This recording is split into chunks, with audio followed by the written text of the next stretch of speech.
So a lot of people are already saying that it is like Tinubu's government is actually playing into the hands of Elrufai, because this is automatically going to snowball him into an hero-like individual who is being persecuted because he's standing up for the people, and he's standing up against bad governance.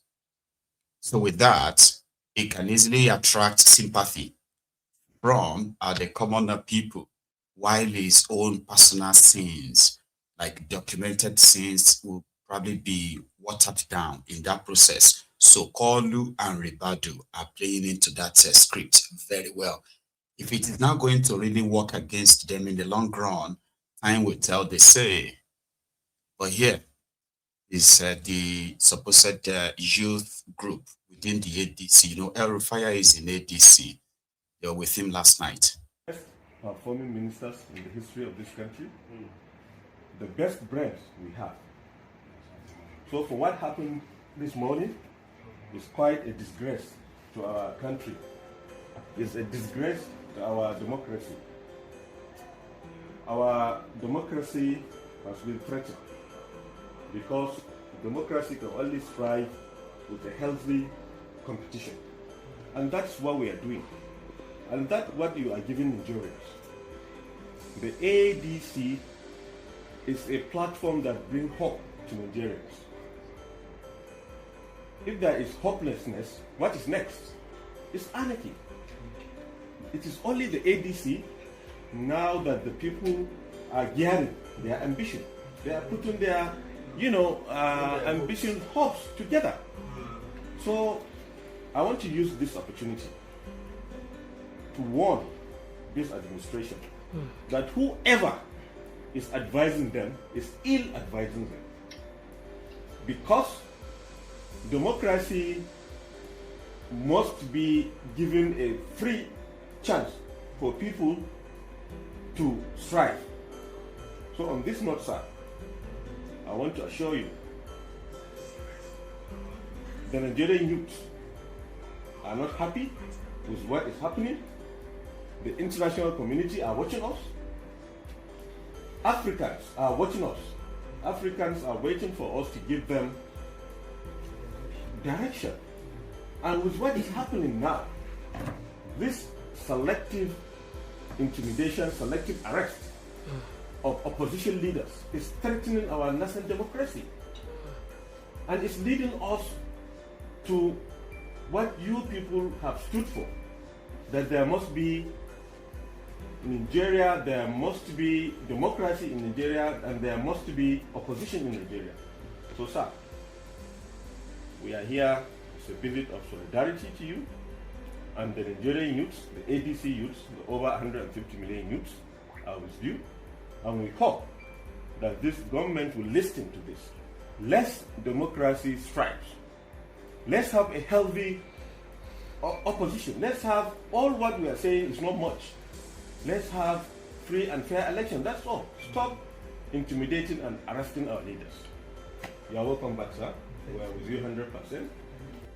How many times would they tell you before you know that Nigeria is not for you? Ah! Now they never leave you. They have left you behind. Photo, not be juju be that. So 150 million Nigerians are with him. Politicians and they are delulu anyway. Yeah. Then he used the opportunity as well to tell them what happened. Okay, this is what happened this morning, guys. Before he went on to Arise News to drop a serious bombshell. We're going to get to that part. But this was him saying him last night. We are coming to my house for the second time in less than 6 months to commiserate with me over exciting incidents. The latest one being the fracas at the airport today. Your Excellency, you have always shown concern for my personal welfare and that of our friends and associates. This visit further enforces that concern by the Constitution, for which I will be eternally grateful. Excellency, what happened at the airport today, as you correctly observed, was most unfortunate, totally unnecessary, and probably criminal as well, because agencies have rules of engagement, and all I asked for, give me a letter of invitation, and I will visit the office. But it turned out that it was the ICPC that procured the DSS to abduct me and hand me over to them. The ICPC has never contacted me or sought to invite me up to the point we were at the airport. The EFCC had written inviting me, and I was out of the country. My lawyer wrote to them to say that I will be returning and I will be there on Monday at 10 a.m. But the ICPC never had anything from them. But we understand that it was the ICPC, not the EFCC, that was responsible for what happened. And the ICPC chairman was acting on the direct orders of Ribadu, the National Security Advisor. We have reduced security agencies to the arms of a political party and a government that knows it is unelectable and wants to remain in power at all costs. And Your Excellency, I assure you that what has happened today has further reinforced my belief that we must work hard, we must not sleep between now and March 2027 until we remove this. There are Democrats only in name. They mouth democracy, they have never believed in it, they are incapable of practicing it. And if we, the leaders of ADC, do not unite and provide Nigerians this alternative platform, these people will just walk back to the villa. By the grace of God, with your leadership and with the support of other leaders in the party, we ensure that they go back to Lagos.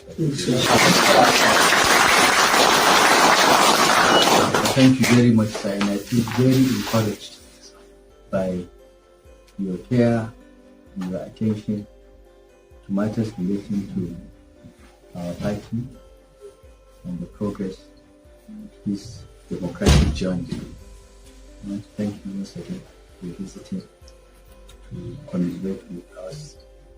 But for me, sir, as you pointed out, the security agencies need to look at this incident and have a rethink. Because the moment the public loses confidence in the neutrality of the security agencies, they will resort to self-help. And God knows how I will end. God knows how that will end. The revolution is even a less painful option than what is likely to happen. What is likely to happen is anarchy.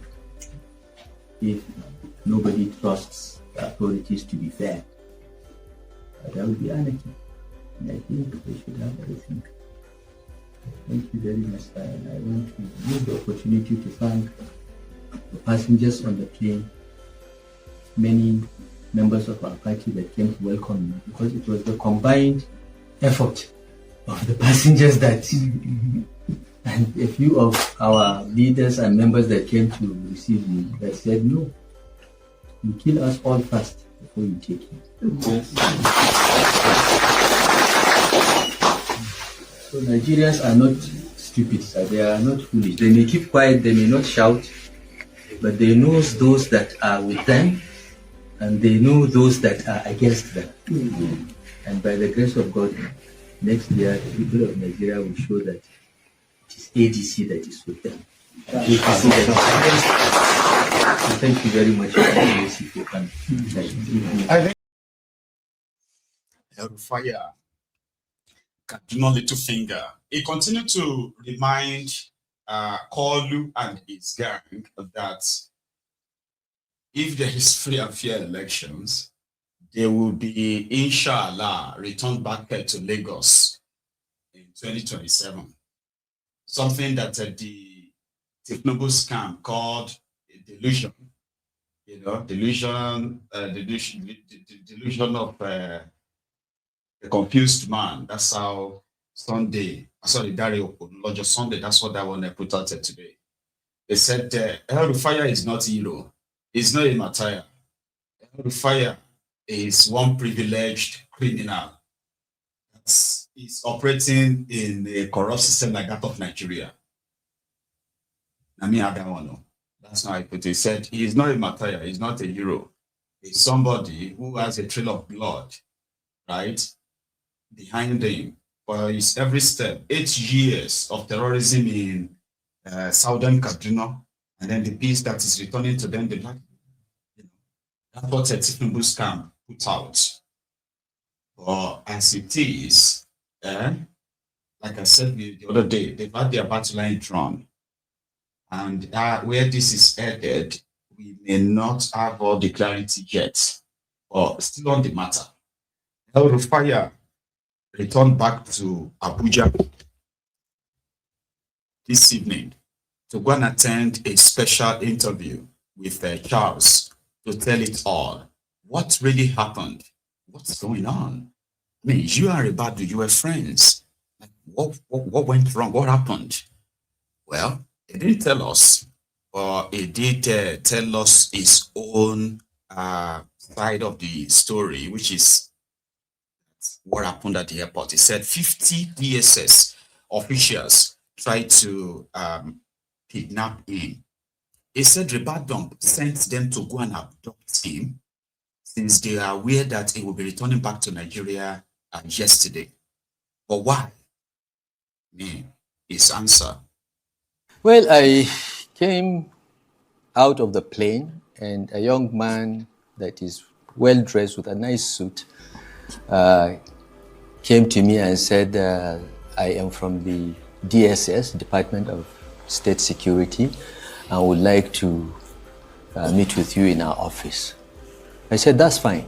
Where is the letter of invitation? He said, my bosses have it. I will escort you to them. I said, I'm going through immigration. I have to do that. Just get me the letter. So he said, okay. But I noticed that as I started going, more and more people came out. Apparently, I didn't know because I slept through most of the flight, and even when we landed, I didn't call any of my guys to learn what was going on. But apparently, they had moved about 50 DSS operatives to the airport with the specific instructions that I should be detained, I should be abducted and detained. I will come to other details. But so we started working, but I saw more people coming out. You know, I'm a politician, I'm used to crowds, I'm used to people surrounding me. And then as we moved forward, we came to the point that I either go right for immigration or left for the e-visa.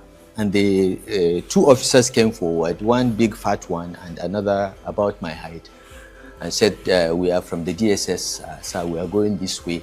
We need to go to your office. I said, I'm not going to your office. I'm not going anywhere until you show me a letter of invitation. Your guy said you have a letter. He said, no, sir. I said, if you don't have a letter, I'm not going. You know my house. I live very close to the DSS headquarters. I can even walk down there if you bring a letter of invitation. So I tried to turn right, and they tried to force me to go left. I said, look, don't touch me. I'm going with my passport to have it stamped.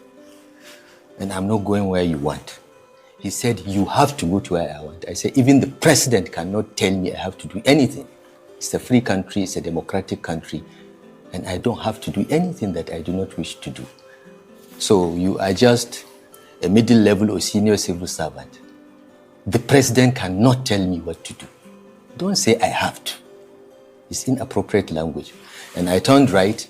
By then, of course, some of the passengers had come and began to form a crowd. So I turned right and I moved on presented my passport, it got stamped. And remember, before you stamp the passport, a DSS operative has to look at it and then hand over to the immigration officer. This were done. If there was any issue that is really official, the DSS operative would have told me we've been asked to hold your passport. So they stamped, gave me my passport, and I walked out. But these guys were still following me, saying I have to go with them. I said, you are wasting your time. I'm not going. I'm a citizen of this country, and I've been in government long enough to know the process, the procedure for any investigation. You are free to invite me, and I have been in government long enough to respect institutions. So just give me a letter of invitation. If you don't have a letter of invitation, forget it. I'm not going. But he felt that he could take me by force with the 50 armed DSS operatives he had. But by then, the crowd had become bigger. Passengers from the plane that came with me, as well as the people that came to receive me, now surrounded and said, that's not going to happen. They came up with a second scam. Where is your passport? I said, it's just been stamped. You saw it stamped. Yes, and then one of the immigration officers that is their surrogate said, no, we want to check something on the passport. I said, sorry, once the passport is stamped, it's my private property. And I held on to it. But one of my aides quickly took it away from me, maybe thinking that he would protect it better. That's the aide that got beaten up, and they seized the passport from him. They beat him up. They beat him up. If I had the passport with me, I would I would not be talking this. So this is essentially what happened. They were overpowered. They came with 50 people, but I think maybe 45 out of the 50 decided that this is not appropriate or this is not possible. And I was actually quite touched, Charles, by the way people spontaneously, without any knowledge or any plan, decided that this must be resisted. And I think it portends a danger that the security agencies need to have a rethink. Because once people begin to lose confidence in the neutrality of such institutions, we're on our way to anarchy. Well, I came on the way to anarchy. So, Elrufai said that 50 armed men, armed DSS men, were there to grab him, but there was no actual 50 men. But anyway, that's not probably the issue. Why is Ribadu so interested in locking him up? It's not even Tinubu now, it's Ribadu. Or maybe with the blessing of Kolu and others around him. Or why? And how did they know that Ribadu was the one trying to kidnap him? Well, he said, we knew. How? Well, somebody tapped his phone. And they heard him when he gave the order that I should be abducted and detained. Oh, but that's illegal. You can't say you tapped the phone of the National Security Advisor of Nigeria. No, I didn't. Someone did. I'm like, really? He said, but the government do it all the time. They tap our calls, they check our this and that, so why not do it to them? Okay, that's interesting. Now here, Elrufai. What happened? Yeah, but I want to add something. Yes. Because my lawyers issued a statement after that, mentioning EFCC. I want to say very clearly, it wasn't the EFCC, okay? It was the DSS. Right. But the DSS were procured to abduct me by the ICPC that has never communicated with me ever, okay? The EFCC had written to me while I was away to say that I would like to have a chat with you over certain issues. And I replied, my lawyers replied that, well, I'm not in the country, I'm on my annual vacation. And once I know the date of return, I will let you know. And we have written to EFCC to say that, I will celebrate my birthday with you. My birthday is 16th February on Monday. I will celebrate my birthday. I will come and see you at 10 a.m. on the 6th. So it wasn't the EFCC. But my lawyer thought it was the EFCC.